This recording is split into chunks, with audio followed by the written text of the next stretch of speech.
Something massive is quietly changing beneath the global economy, and most people haven't noticed it yet.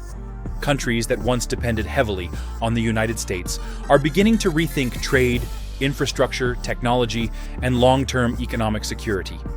Canada may be one of the clearest signs that a larger global realignment is already underway, and once you connect the dots, the implications become impossible to ignore.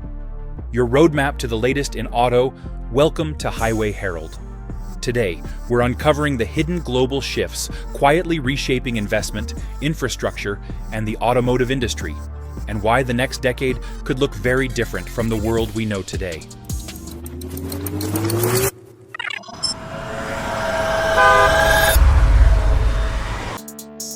Quiet global shift. Allies start rethinking dependence.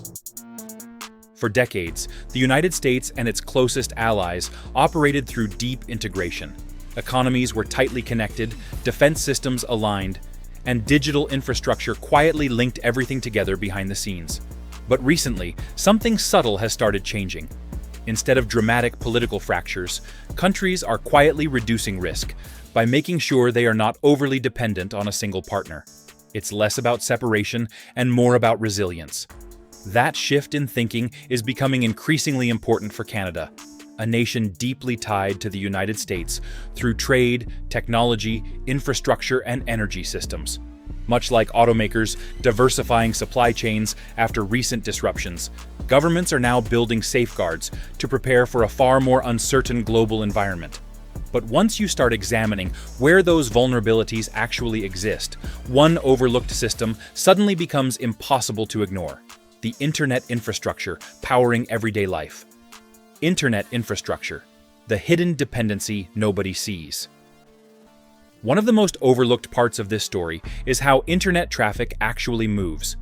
In Canada, large amounts of data, including emails, banking activity, and everyday online traffic, often pass through US-based infrastructure before returning back across the border. For years, the system worked efficiently and quietly in the background. But now, those invisible pathways are raising new concerns about long-term dependency and strategic vulnerability. Nothing has gone wrong yet, but governments are beginning to realize the risks of relying too heavily on a single route. That's why discussions are growing around stronger domestic routing, expanded international connections, and even satellite-based alternatives designed to keep critical systems stable during future disruptions or geopolitical uncertainty. And once governments begin treating data flow as a strategic asset instead of just a utility, the conversation quickly expands far beyond internet cables alone. Digital infrastructure, now treated like national security. What's happening here goes far beyond internet cables and data routing. Digital infrastructure is increasingly being treated like oil or energy security, too important to depend entirely on another country. The conversation is no longer just about efficiency or cost. It's now about reliability, control, resilience, and long-term strategic security. Around the world, governments are investing more heavily in domestic systems they can rely on independently if necessary, including data storage, communication networks, and satellite coverage. Canada's approach fits directly into that growing global trend. This isn't about ending alliances. It's about ensuring those relationships don't become single points of failure in an increasingly uncertain and interconnected world. And while governments quietly strengthen infrastructure behind the scenes, global investors are already reacting to those same signals with their money. Global capital, why stability suddenly matters more. While these structural shifts continue quietly in the background, another major change is happening alongside them. Capital is starting to move differently. Investors are no longer chasing opportunity alone. Increasingly, they're prioritizing stability, predictability, and long-term resilience.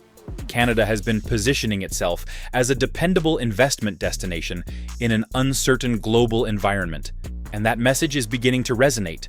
Interest is growing in infrastructure, energy, critical minerals, technology, and data center expansion. It mirrors what we've seen in the automotive industry, where manufacturers now prioritize resilient supply chains over risky shortcuts. None of this is accidental. Canada is carefully presenting itself as a place where long-term planning and investment confidence still matter. And this is actually the perfect point to pause for a second, because the deeper this story goes, the more connected everything starts becoming. If you're enjoying this kind of deeper automotive, technology, and geopolitical analysis, make sure to subscribe to Highway Herald. Your support helps us continue creating more in-depth discussions, shaping the future of transportation, manufacturing, and global markets. Now let's connect the bigger picture behind all these developments. The bigger strategy: reducing risk before future shocks.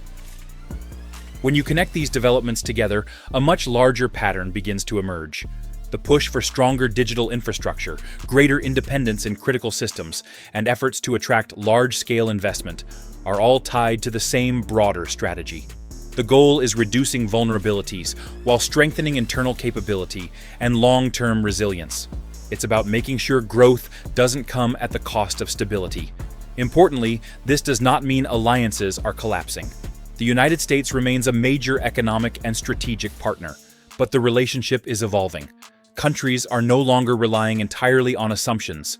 They're building safeguards, redundancies, and backup systems designed for a far more unpredictable global environment and future economy. And if this strategic shift keeps accelerating, entire industries connected to global systems could operate very differently within the next decade. Global realignment. Industries may never operate the same.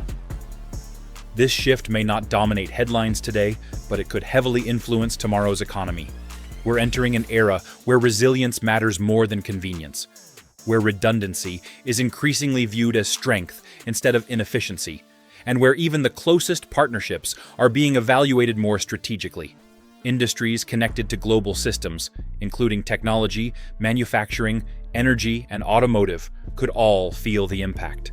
Supply chains may become more regionalized, infrastructure investments could shift, and countries may prioritize reliability over pure efficiency. In many ways, the automotive industry is already moving in this direction through localized production, battery independence, and critical mineral competition. Because once infrastructure evolves, every connected industry tends to evolve alongside it. And those changes could become much bigger than most people currently expect. And that leads directly into the bigger question, quietly shaping the future beneath all these developments. Verdict: preparation before the pressure arrives. So this story isn't really about dramatic separation or sudden geopolitical collapse. It's about preparation before the pressure fully arrives. Countries are no longer assuming stability will always be guaranteed. Instead, they're planning for a future where economic conditions, supply chains, infrastructure access, and strategic partnerships can shift much faster than expected. Canada's recent moves offer a real-time glimpse into how that mindset is beginning to take shape globally. Quietly building safeguards, attracting stability-focused investment, and reducing overdependence may ultimately become one of the defining strategies of the next decade. And honestly, the automotive sector already reflects this transformation, from regional manufacturing to battery sourcing and supply chain diversification. Resilience is quickly becoming just as valuable as growth itself. What do you think? Is Canada making a smart long-term strategic move? Are we witnessing the early stages of a much larger global realignment? And how could these changes eventually affect industries like automotive, energy, and technology? Share your thoughts and experiences in the comments below. And if you enjoyed this breakdown, don't forget to like the video and subscribe to Highway Herald for more vehicle updates, industry insights, and deeper discussions shaping the future of transportation and global markets. Thanks for watching. You can now check out any of the videos on the screen. There's more exciting and informative content waiting for you.